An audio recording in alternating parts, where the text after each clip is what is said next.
Amor de San José por los enfermos, moribundos, pobres y por los que sufren. Además de los muchos dones que Dios se dignó dar a nuestro José, uno en particular fue hacia los pobres moribundos. Era tanto la compasión que él sentía por ellos, que acudían a él cuando sabían que alguno se encontraba en ese estado, porque muy bien entendía el santo que grandes son los peligros en este último instante de la vida, y como los demonios hacen entonces todo esfuerzo para ganarlos y llevarlos a las penas eternas. Una vez su ángel le manifestó en sueños el gran peligro en el cual se encuentran los moribundos y la necesidad que tienen de ser ayudados en ese último momento. Mientras el ángel todo esto le manifestaba, Dios puso en su corazón una compasión y una caridad muy grande hacia los moribundos.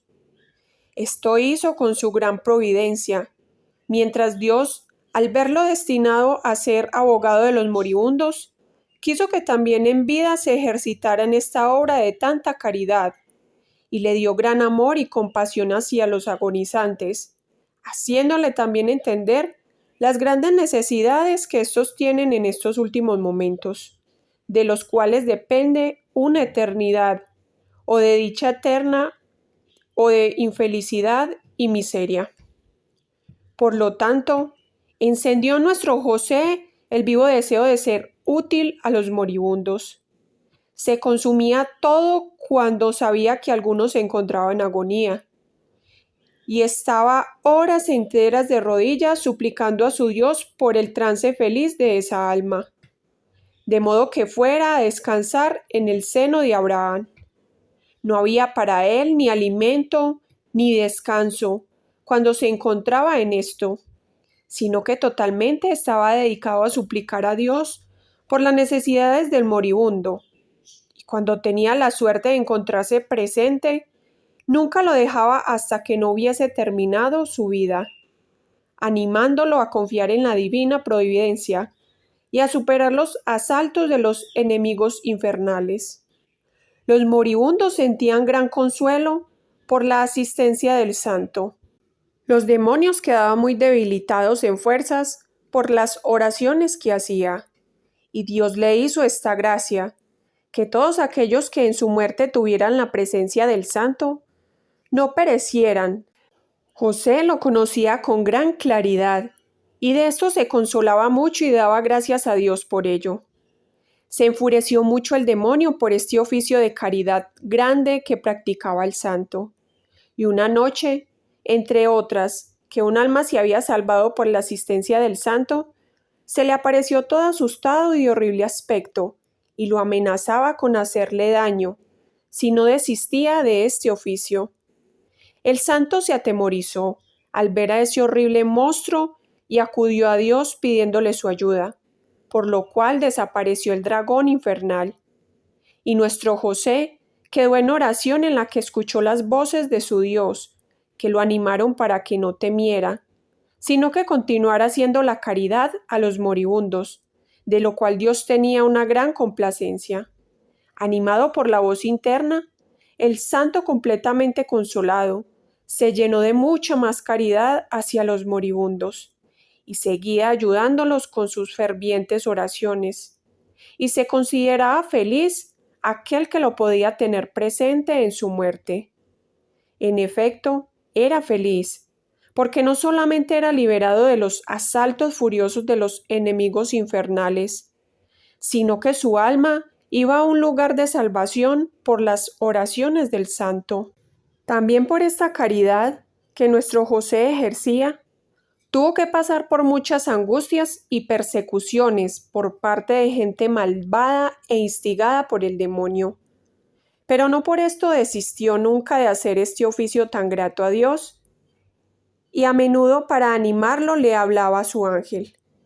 Una vez, entre otras, estando nuestro jovencito muy afligido por las persecuciones, el ángel le habló en el sueño, y le dijo por parte de su Dios que estuviera de buen ánimo y que continuara haciendo esa obra de tanta caridad, porque él le prometía hacerle una gracia grande y muy especial en el momento de su muerte.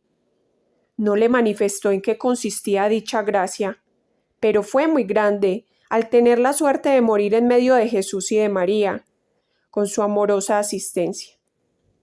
Animado José por el aviso del ángel, siguió en la obra de caridad y nunca desistió de ella, aun cuando ya fuera impedido por parte de unos o por parte de otros, porque el demonio se daba mucho trabajo para detenerlo en eso, pero nunca lo logró, puesto que el santo joven estaba animado y robustecido por la gracia divina, y como se trataba de hacer aquello que fuera grato a su Dios, ponía todo el empeño en ella, y no había quien lo pudiera detener en la obra emprendida por la gloria de Dios y provecho de su prójimo.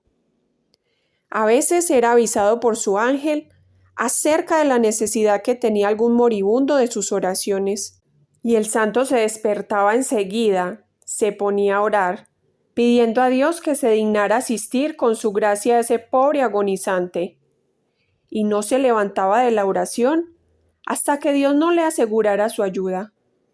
Muchas veces también el ángel le manifestaba cómo era grande el número de aquellos que perecían eternamente. De esto el santo joven se entristecía mucho, y todo ese día lo pasaba llorando amargamente, y se dolía por no poder estar presente a la muerte de todos para poderlos ayudar al buen morir. Y dirigiéndose a su Dios con calurosos suspiros, le rogaba para que enviara pronto al Mesías prometido, de modo que liberara las almas de la dura esclavitud de Lucifer y la rescatara a través de la redención. Cuando luego estaba tan afligido y lloroso, y sus padres buscaban la causa de su llanto, respondía con toda franqueza y con gran humildad: lloro la pérdida irreparable de tantas almas que Dios ha creado para llevarlas al eterno descanso, pero ellas por su culpa se pierden. El demonio tiene un gran dominio sobre el género humano, y por lo tanto, roguemos para que se digne enviar pronto al Mesías, de modo que le quite al demonio las fuerzas, y las almas queden así libres de la tiranía tan cruel del dragón. Esto decía con gran sentimiento y compasión, de modo que también sus padres lloraban y se ponían a dirigir calurosas súplicas a Dios, de modo que se dignara enviar pronto al Mesías prometido. Muchas veces también pidió a Dios la salvación de los pecadores obstinados, los cuales estaban cerca de perderse.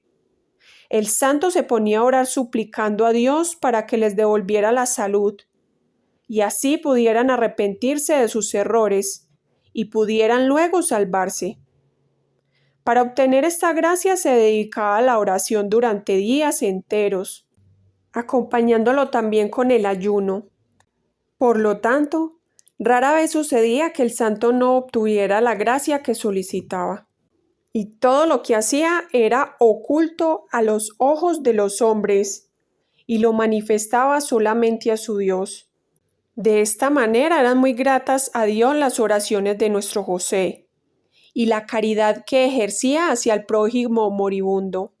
Él mismo era testimonio de ello mientras Dios no dejaba de atenderle y de escucharle, y muy a menudo lo consolaba, haciendo gozar a su espíritu de la suavidad y dulzura, de tal modo que a veces quedaba tan concentrado en ello hasta llegar a decir con el santo rey David: aunque todo mi ser se consuma, Dios es mi heredad y mi roca para siempre. Salmo 72:26. Y lleno del consuelo divino se quedaba días enteros sin alimentarse, sintiendo una saciedad admirable. No sabía ni hablar ni pensar en otra cosa que en su Dios, y en el amor que todo lo llenaba y ocupaba.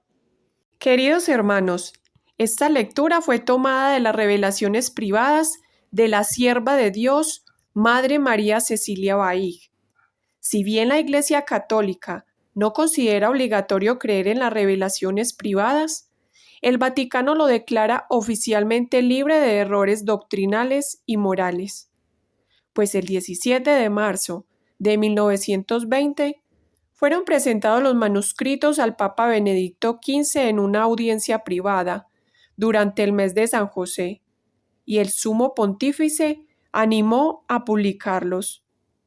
Que Dios, la Santísima Virgen y San José los bendiga.